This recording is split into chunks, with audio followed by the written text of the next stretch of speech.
كيف نستفيد من رمضان؟ ہم رمضان کا فائدہ کیسے لے سکتے ہیں؟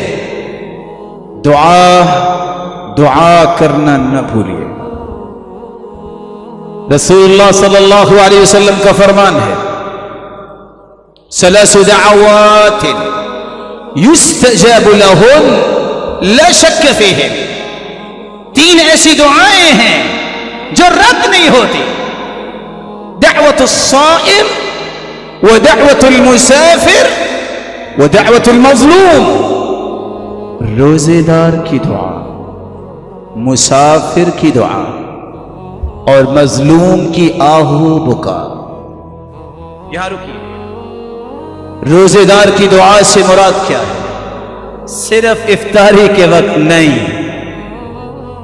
روزہ فجر سے مغرب تک ہے، ان لمحات میں جب بھی دعا کریں گے تمہارا مالک اس دعا کو رد نہیں کرے گا۔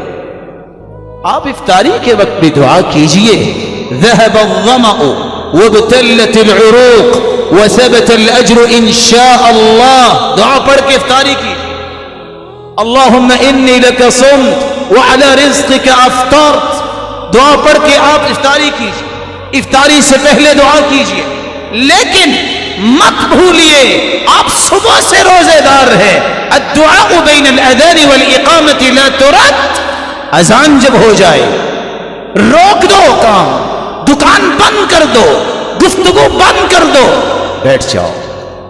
اذان اور اقامت کے درمیان 10 سے 15 منٹ کا جو وقفہ ہے، رب کے محبوب فرماتے ہیں اس وقت میں جو دعا کرے اللہ اسے رد کرتے نہیں۔ دعا کیجیے اپنے لیے، اپنی اولاد کے لیے، والدین کے لیے، رشتہ داروں کے لیے، بہن بھائیوں کے لیے، امت اسلامیہ کے لیے، وطن عزیز کے لیے، معاشرے کے لیے، رب تعالی ہمیں اپنی رحمت میں لپیٹ لے۔ دعا کیجیے اور یاد رکھیے گا سنت کو نہ چھوڑیے گا، سنت کو نہ چھوڑیے گا۔ رسول اللہ صلی اللہ علیہ وسلم کی سنت کان یفطر علی رطوبات، اللہ آپ کو ایک نہیں کروڑ رحمتوں سے نوازے۔ مجھے پتا ہے، جانتا ہوں آپ افطاری پہ 10 سے 20 سے 50 ہزار بھی خرچ کرتے ہوں گے، اللہ اور بھی ہمت دے، لیکن سنت کو بھی ساتھ زندہ رکھیے۔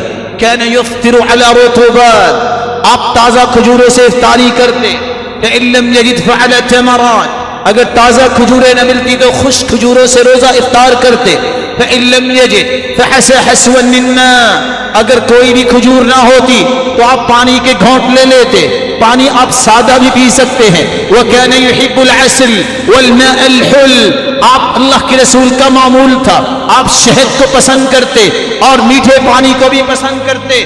آپ کو جہاں بقیہ لوازمات چاہیے، آپ کو سنت کا التزام بھی کرنا چاہیے۔